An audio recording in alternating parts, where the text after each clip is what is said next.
infinite universes. In worldly people, the knowledge of the divine I is an awareness but not yet a knowledge. He sees only the things that exist, but he cannot see for what karmic causes and conditions they have taken birth. See what has been said in regard to former abodes. Furthermore, in Aniludiu, the foremost of those who possess the divine I, the material derived from the four great elements of the form realm matter constituting his divine I is only semi-pure. On the other hand, in the Buddha, the divine I, material derived from the four great elements, is completely pure. This is the difference. Furthermore, it is in the concentrations in which he is dwelling that the Sravaka obtains the divine I, and it is in the concentrations in which he is dwelling that he can see. And this is a matter of concentration with investigation and analysis, of concentration without investigation but with analysis, or of concentration with neither investigation or analysis. On the contrary, as soon as he enters into concentration, the Buddha, if he so wishes, is able to see everything. Abiding in concentration without investigation or analysis, he obtains the divine I. Entering into concentration with investigation and analysis, or into concentration without investigation but with analysis, he can see equally. Furthermore, when the Sravaka sees by means of the divine I, and if his mind in concentration enters into another concentration, his divine I disappears. This is not the case in the Buddha. Even if his mind enters into another concentration, his divine I does not disappear. By means of this knowledge, the Buddha knows the places of birth and death of all beings, and since this knowledge is intact and invincible in him, it is called the ninth power. 10. The power of the destruction of the impurities. The power of the knowledge of the destruction of the impurities. Question. There are differences in the degrees of knowledge for the first 9 powers. Namely, of the Sravakas, the Pratyekabuddhas, or the Buddha. But here the destruction of the impurities is the same for all. How is the knowledge of the Buddha different here from that of the Sravaka and the Pratyekabuddha? Answer. Although the destruction of the impurities is the same in all, the various knowledges which recognize them is very different. In the Sravaka, the very strong fetters to be destroyed by meditation are destroyed at 3 times. 1. The time of arising, 2. The time of duration, and 3. The time of disappearance. This is not the case in the Buddha. It is at the very moment of their arising that they are completely destroyed. In the Sravaka, the fetters to be destroyed by seeing the truths are destroyed at the moment of their arising, but the fetters to be destroyed by meditation are destroyed at 3 times. For the Buddha there is no difference between the fetters to be destroyed by seeing. The truths, the fetters to be destroyed by meditation. When the Sravaka enters the noble path of Darsanamarga for the first time, the moment of entry is distinct from the moment of understanding. In the Buddha, it is in a single moment of mind that the entry and the understanding occur. He obtains omniscience, destroys all the obstacles, and obtains all the attributes of Buddha in a single moment of mind. The Sravakas have 2 kinds of liberation. 1. Liberation from the passions, and 2. Liberation from the obstacles to the Dharma. The Buddha possesses liberation from all the conflicting emotions and also liberation from all the obstacles to the Dharma. It is by himself that the Buddha attains wisdom. The Sravakas, on the other hand, obtain it by following the teachings of another. Furthermore, some say, when the Buddha cuts off the defilements of all beings by means of his wisdom, his own knowledge is neither dulled nor diminished.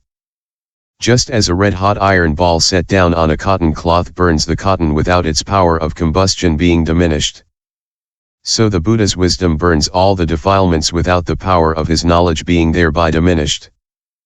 Furthermore, the Sravakas know only if their own impurities are destroyed. The Buddhas know that their own impurities are destroyed and also know if those of others are also destroyed. On this subject see the Tsinking. Finally, the Buddha is the only one who knows the modalities inherent in the minds of beings with their 98 perverse tendencies and their 96 errors. No one but the Buddha knows them. The Buddha is also the only one who knows the nature of the fetters destroyed in the course of the Duk Dharmajnana, the Duk Envayajanana and so on up to the Marj Envayajanana. Similarly, he knows the fetters destroyed by meditation in the course of the 9 moments of liberation. The Buddha knows these things about beings fully and completely. The little that the Sravaka knows of them or says about them may be ascribed to the Buddha's teachings. This is the power in the Buddha of the knowledge of destruction of the impurities and, since this knowledge is intact and invincible in him, it is called the 10th power. Third section, Appendices to the 10 powers. 1. The best of the 10 powers. Question. Which is the best of these 10 powers? Answer. Each is great in its own domain, just as water that moistens and fire that burns each has its own power. 1. Some say that the first is the greatest because it includes all the 10 at once. 2. Others say that the power bearing on the destruction of the impurities is the greatest because it contributes to the attainment of nirvana. 3. Some scholars say that the 10 forces together constitute the root of unhindered liberation and that this unhindered liberation is sovereign. 2. Why the Buddha thinks highly of his 10 powers. Question. The 10 powers are exclusive to the Buddha and, in the course of the present lifetime, none of his disciples is able to obtain them. Then why does the Buddha speak of them? Answer. The Buddha wants to cut off people's doubts about these 10 powers, to strengthen the minds of the ignorant and lead the fourfold assembly to rejoice and to say, our great teacher is the only one to possess such powers which he does not share with anyone. Furthermore, the heretics say, the Sramana Gautama dwells always in peace and his wisdom is decreasing. This is why the Buddha makes the statement of truth. In me, the 10 powers and the 4 fearlessnesses are well established and complete. In the great assembly, the Buddha speaks of his perfect wisdom, converts beings, utters the lion's roar fully and turns the will of Brahma which no heretic, god or human, can turn. Therefore it is to arrest criticism that the Buddha speaks of his 10 powers.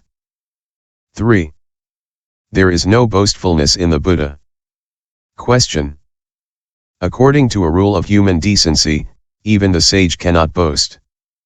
How then could a being free of egotism boast of his 10 powers?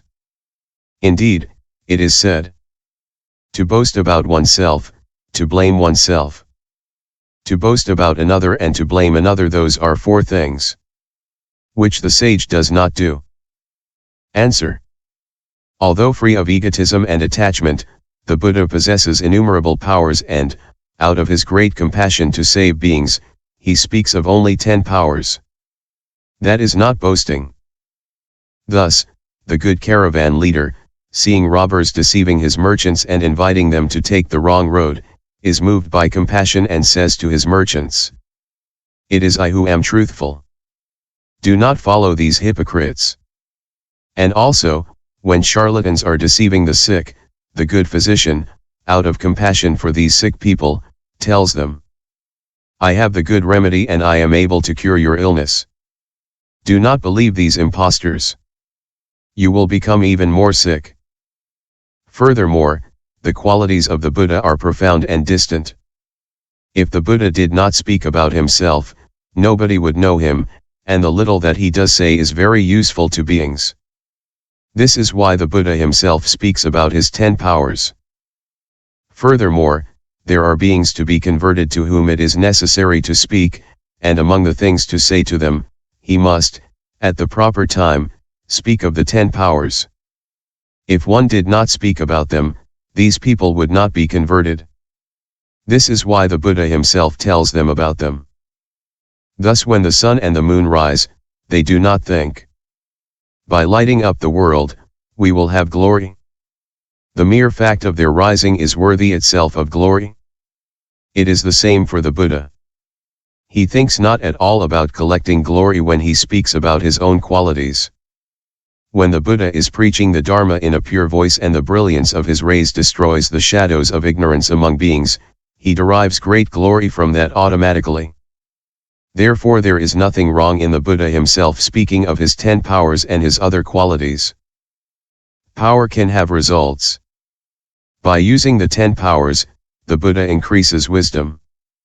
This is why he can confound the scholars. By using the 10 powers, he increases wisdom. This is why he preaches the Dharma. By using the 10 powers, he increases wisdom. This is why he triumphs over his adversaries.